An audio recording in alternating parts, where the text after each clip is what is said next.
আমি আল্লাহ তাদেরকে কিয়ামতের ময়দানে ওই সমস্ত আব্বার মাকে তুলে হাসরের মাঠে নূরের মেম্বারে বসাবো। শুধু বসাবো এমনটা নয়, তাদের মাথায় আমি আল্লাহ তাআলা উলবিসা ওয়ালিদাহু তাজান ইয়াউমাল কিয়ামাহ, নূরের তাজ পরিয়ে দেব। সেই আব্বা মার মাথায় নূরের তাজ থাকবে। আর এই তাজের চমক আর চমকানিটা কেমন হবে শোনো, নবীজি বলেন জাউহু আহসানু মিন জাউইশ শামসি, সূর্যের চমক যেমন হয়, চমকানো ঝলকানো যেমন হয়, তার থেকে ওই আব্বা মায়ের মাথার নূরের তাজটা বেশি আরো চমকাবে। সুবহানাল্লাহ। কিসের কারণে? কোরআনের কারণে না? ওর জন্য করে সব থেকে দামি জিনিস, একটা মা হয়তো ভেবেছে যে আমার জীবনটা কোনো দাম নেই, কোনো কিছু নেই। কলিজার টুকরা মায়েরা ভালো করে বোঝেন, যখন ইসমাইল আলাইহিস সালাতু ওয়াস সালামকে নিয়ে জবাই করতে যাবেন, ইব্রাহিম নবীর কাছে ঘোষণা হয়ে গেল, ও ইব্রাহিম তুমি কুরবানি করো। 8ই জিলহজ রাত্রেবেলা তিনি স্বপ্নে দেখলেন, আল্লাহ বলছে ইব্রাহিম তোমার প্রিয় জিনিসটা কুরবানি করো। ইব্রাহিম নবী সকালবেলা উঠে 100 উট কুরবানি করলেন। আবার আল্লাহ তাআলা স্বপ্ন দেখালেন, ও ইব্রাহিম কুরবানি করো। আবার তিনি 100 উট কুরবানি করলেন। এইভাবে 200 উট কুরবানি করেছেন। আবার আল্লাহ স্বপ্নে দেখাচ্ছেন, ইব্রাহিম তোমার প্রিয় জিনিসটা কুরবানি করে দাও। সেই সময় আল্লাহ তাআলার নবী ইব্রাহিম বুঝতে পেরেছেন, আমার আজকের 80+ বয়স, একটা ছেলে আমাদের যদি হয় কত মায়া মোহাব্বত, বয়সকালে বুড়া অবস্থায় একটা মাত্র ছেলে 12-13 বছর বয়স, ইসমাইল নামক ছেলেটা, ওই সুন্দর সুস্থি ছেলে, রব্বি হাবলি মিনাস সলিহিন, ও রব তুমি আমাকে একটা সুন্দর ছেলে দান করো। আল্লাহর কাছ থেকে দোয়া করে ওই ছেলেটা তিনি পেয়েছিলেন। সেই ছেলেটাকে কুরবানি করার জন্য নিয়ে যাবে। ইব্রাহিম নবী মা হাজরার কাছে এসে বলছে, হাজরা রে সুন্দর করে সাজিয়ে দাও, গুছিয়ে দাও। মা হাজরা কেমন ছিল দেখেন, সুন্দর করে সাজিয়ে গুছিয়ে দিয়েছে। মা হাজরা জানে না তাকে আজকের কুরবানি করতে নিয়ে যাবে। শয়তান বিদ্যার একটা বেশ ধরে এসে বলছে, ও হাজরা তুমি কি জানো আজকের ইসমাইলকে কোথায় নিয়ে যাবে? বলে না জানি না। বলে আজকের ইসমাইলকে নিয়ে গিয়ে কুরবানি করবে, তুমি কেন তাকে সাজিয়ে দিয়েছো? বলে এই শয়তান তোকে আমি খুব ভালোভাবে চিনি। আইয়ুব নবীকে তুই ধোকা দিয়েছিস, বিবি রহিমাকে ধোকা দিয়েছিস, আদম নবীর বিবি হাওয়াকে ধোকা দিয়েছিস, আমাকে ধোকা দেওয়ার জন্য এসেছিস। আমি জানি আমার ছেলেকে যদি আল্লাহর হুকুমের জন্য বার করা হয়, আমার একটা ইসমাইল নয় 100 ইসমাইলকে আমি আল্লাহর রাস্তায় কুরবানি করে দেব। আমার আল্লাহ যেখানে রাজি, আমি হাজরা সেখানে রাজি। এই কথা বলার পরে হাজরা চলে গেল, শয়তানও চলে গেল। কলিজার টুকরা মায়েরা ভালো করে বোঝেন, যদি আপনার একটা ছেলেকে যদি এই রকম কুরবানির জন্য নেওয়া হয়, আপনি জীবনে দেবেন না।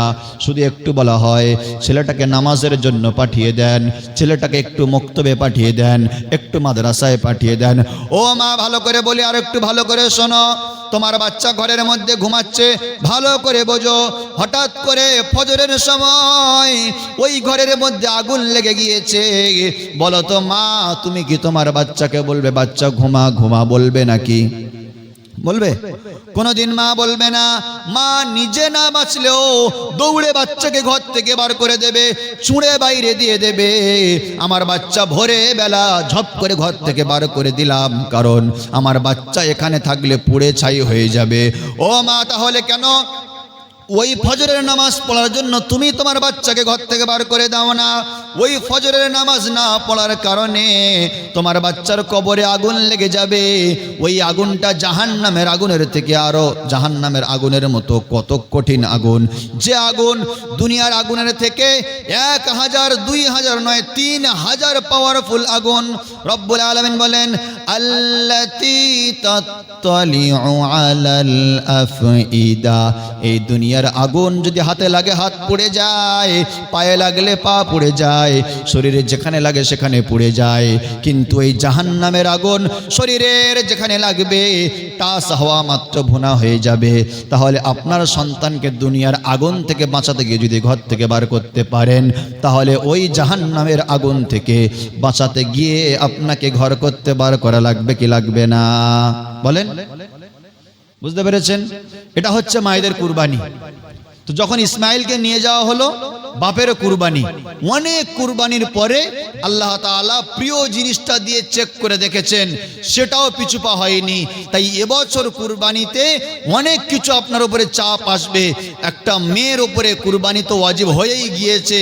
কারণটা বলছি, এটা একটা কুরবানি ওয়াজিব হতে গেলে 52.5 ভরি গয়নার দাম, রূপার দাম যে অর্থ হয়, ওই অর্থ পরিমাণ গহনার মালিক বা ওই অর্থ পরিমাণ টাকা সব কিছু মিলিয়ে 52.5 ভরি রূপার যে দাম, সেই দামের মালিক যদি হয়ে যায়, সেই মার উপরে কুরবানি হয়ে যায়। কলিজার টুকরা বাপেরা ভাইরা ভালো করে বোঝেন তো, আমার উপরে কুরবানি ওয়াজিব নয়, আমার স্ত্রীর উপরে কুরবানি ওয়াজিব। তার অনেক সোনা গয়না তার বাপ তাকে দিয়েছে। যদিও কোনো বউ বলে যে না, ওই সব গয়নার মালিক ওর আব্বা, আমি নয়, এটা ভুল কথা, মিথ্যা কথা, কোনো দিন হয় না।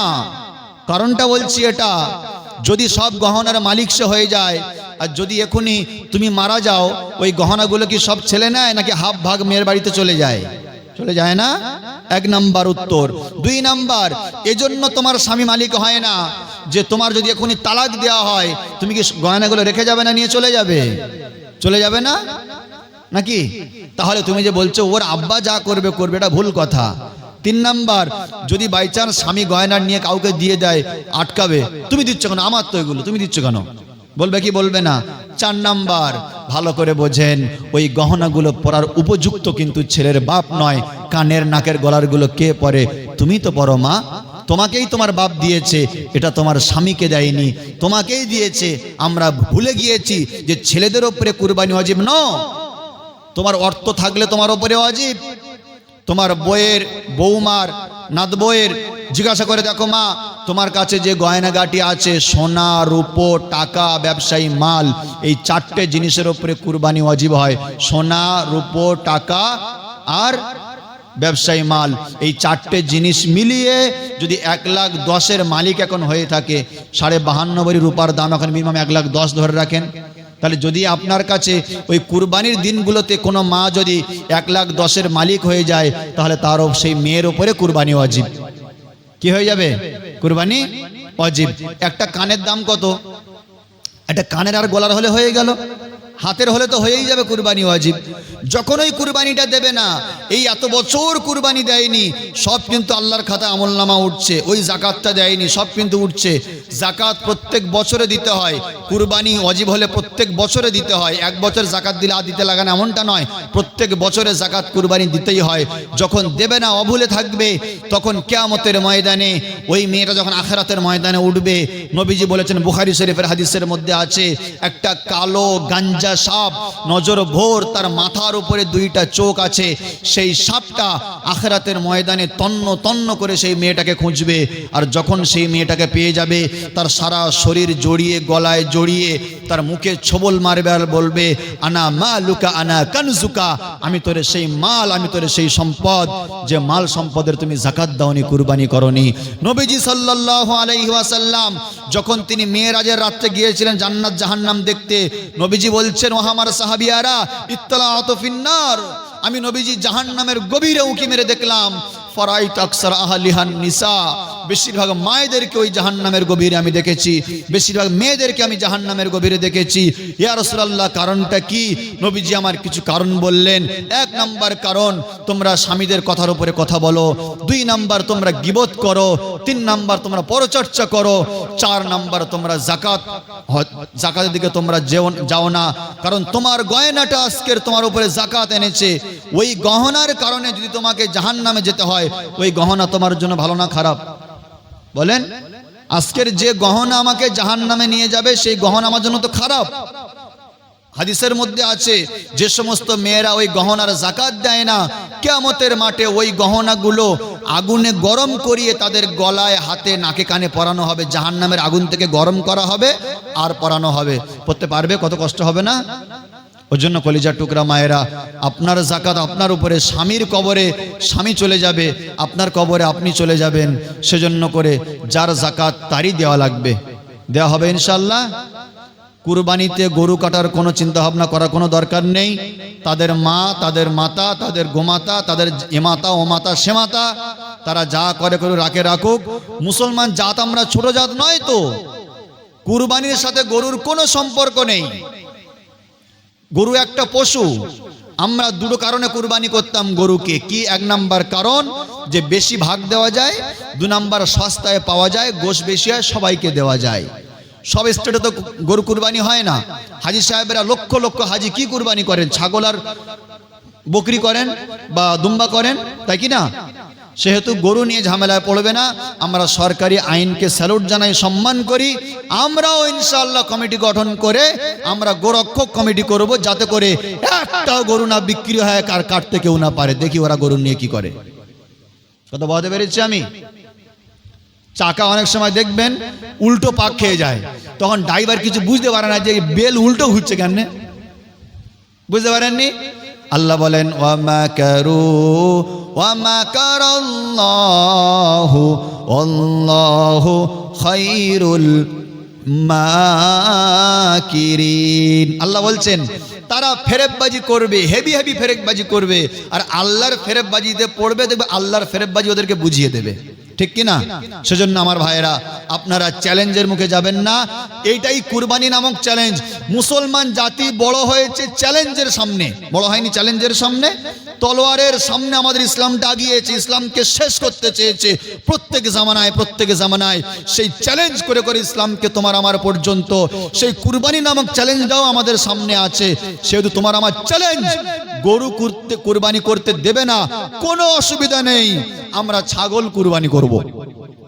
কারণ এতে সুবিধা হয়েছে 3-4টে জিনিসের। ভালো করে দেখেন, যখন গরুর আইনটা ছিল সেই সময় পাশের বাড়ি 4তলা বিল্ডিংওয়ালা বড় গরু কিনেছে, কিন্তু গরিব মানুষের উপরে কুরবানি ওয়াজিব। এ বেচারা ওর গরু দেখে লজ্জায় আর কিনতে পারেনি, তাই নাও দেবো, ভালো, লোক খারাপ বলবে ছোট গরু কিনলে। কিন্তু এখন যে নিয়মটা বার করে দিয়েছে সরকার, হেভি নিয়ম করেছে, ধনী লোকও ছাগল কিনবে, গরিব লোকও ছাগল কিনবে, সবারই একটা করে ছাগল, ছাগলে একটা নাম চলে। অহংকার করার লোক দেখানোর কিছু নেই। আমার গরুর 5 কুইন্টাল হয়েছে জানিস, রক্ত যা জমে গেছে না, মাথা খারাপ, চামড়ায় ছুরি ঢোকানো যায় না। এই কথাগুলো আর চলবে? আল্লাহ বলেন ইন্নাল্লাহা লা ইয়ানজুরু ইলা সুওয়ারিকুম ওয়া আমওয়ালিকুম ওয়ালাকিন ইয়ানজুরু ইলা কুলুবিকুম। আল্লাহ বলে বান্দা বান্দিরে শোন শোন, আমি আল্লাহ তোর ওই গোস্তকে দেখি না, তোর পশুকে দেখি না, তোর মালকে দেখি না, আমি আল্লাহ তোর অন্তরে দেখি। লাইয়ানালাল্লাহু লুহুমুহা, লাইয়ানালাল্লাহু লুহুমুহা। আল্লাহ বলে বান্দারে, তোর ওই কুরবানির গোশ আমার কাছে পৌঁছায় না, ওয়ালা দিমাউহা, তার রক্ত আমার কাছে পৌঁছায় না, ওয়ালাকিন ইয়ানালুহুত তাকওয়া মিনকুম, বরং তোর দিলের মধ্যে কোন নিয়তে তুমি কুরবানি করেছো, লোক দেখানোর জন্য নাকি, গ্রামের সেরা গরু এবছর আব্দুল জাব্বারের এই কথা বলবে নাকি, গ্রামের সেরা গোস্ত এর এই কথা বলবে নাকি, সব থেকে বেশি টাকা দিয়ে বছর আমার মালটা এসছে এই কথা বলবে নাকি? আল্লাহ বলছে না না না না বান্দা, ওয়ালাকিন ইয়ানালুহুত তাকওয়া মিনকুম, তুমি বান্দা কোন নিয়তে আল্লাহর কাছে কুরবানি করলে সেটাই আল্লাহ দেখতে চেয়েছে। ঠিক কি না? আমি পরিষ্কার বলেছি, আমরা মানুষ না গরু ভাই? মানুষ না গরু? বলেন মানুষ। মানুষের পিছনে মানুষ ছুটবে আর গরুর পিছনে গরু ছুটবে। আমরা মানুষ হয়ে কেন গরুর পিছনে ছুটবো? হ্যাঁ, গরু খাবনি, বিক্রিও করবনি না, বিক্রি করে দেবো কেউ কিনতে আসলে, কিনবনি আর খাবনি আর কাটবনি, আর কেউ নিয়ে গেলে ধরে জিজ্ঞাসা করবো এই করতে কিনেছে, আধার কার্ড দেখা, গরুর জন্ম সার্টিফিকেট দেখা। চালাকি পেয়েছে, 14 বছর না হলে 14 বছর গরু বাঁচে। হ্যাঁ, আমরা কি পাগলা? বুঝি না, হাতে মারবি নি, ভাতে মারবি, আছাড় খেয়ে মর। এবার যাই হোক, কথা ওটা নয়।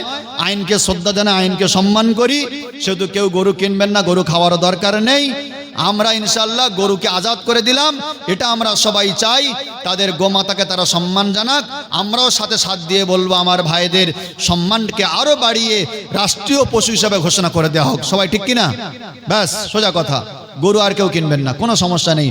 যে মুসলমান জাতি 12 মাসের মধ্যে 1 মাস না খেয়ে থাকে, তাদেরকে খাওয়ার ভয় দেখাও। যে মুসলমান জাতি পেটে পাথর বেঁধে দিনের কাজ করে, তাদেরকে খাওয়ার ভয় দেখাও। যে মুসলমান জাতি হজে গেলে রমজান মাসে লক্ষ লক্ষ টাকা মানুষকে ফ্রি খাইয়ে দেয়, লক্ষ লক্ষ ইফতার মানুষকে খাইয়ে দেয়, তাদেরকে খাওয়ার ভয় দেখাও। বুঝে আসেনি?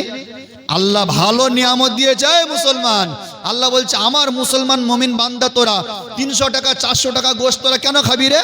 তোরা 800 টাকার গোশত খাবি তোরা। এবার দামি মুসলমান দামি গোশত খাবে, বুঝে আসেনি? মানুষে গরু কেন খাবি? মানুষে খাসি খাবি, তোরা দুম্বা খাবি। বুঝে এসছে কি বলেছি আমি? কথা আঘাত নেননি তো?